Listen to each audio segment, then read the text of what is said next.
सांगली लोकसभा निवडणुकीसाठी महाविकास आघाडीतून उमेदवारी न मिळाल्याने बंडखोरी केलेल्या विशाल पाटील यांनी हनुमान जयंतीचा मुहूर्त साधत प्रचाराला सुरुवात केली आहे।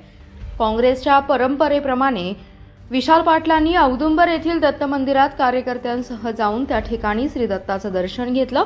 यानंतर प्रचाराचा नारळ फोडून प्रचार साहित्याची पूजा करत प्रचाराला अधिकृत सुरुवात केली आहे। विशाल पाटील यांना लिफाफा हे चिन्ह भेटले असून त्यांनी या चिन्हाचा प्रचार करायला सुरुवात केली आहे। दत्त मंदिरात विशाल पाटील यांच्या हस्ते आरती देखील करण्यात आली आहे। अंकलखोप आणि औदुंबर गावातील प्रमुख लोकप्रतिनिधी यावेळी उपस्थित होते।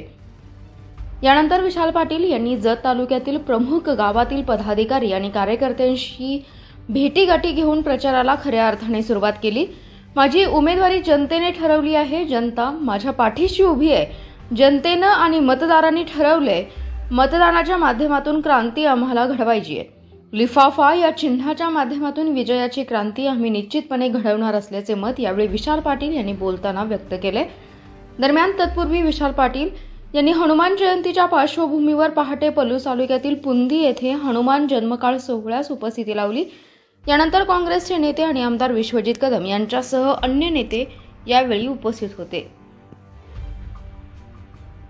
आज आमच्या परंपरेप्रमाणे औदुंबर दत्त मंदिरात आज आमच्या प्रचार साहित्याचं शुभारंभ उद्घाटन केलं। आज ह्या ठिकाणी गावातल्या सर्व प्रमुख लोकांच्या अंकलखोप औदुंबर गावातल्या सर्व प्रमुख लोकांच्या उपस्थितीत त्यांच्या हस्ते आज प्रचाराचा शुभारंभ आज ह्या औदुंबर नगरीतून केलेला आहे।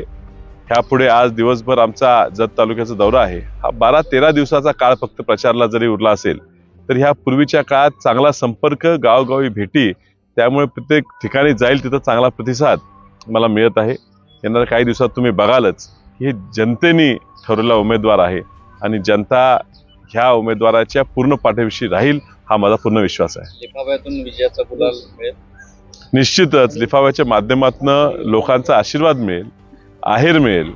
लोकांनी हे ठरवलेलं आहे की ही क्रांती ही सांगलीकरांनी घडवायची आहे। सांगलीच्या अस्तित्वाची, सांगलीच्या अस्मितेची लढाई आहे आणि त्यामुळे विजय निश्चित आमचाच होणार।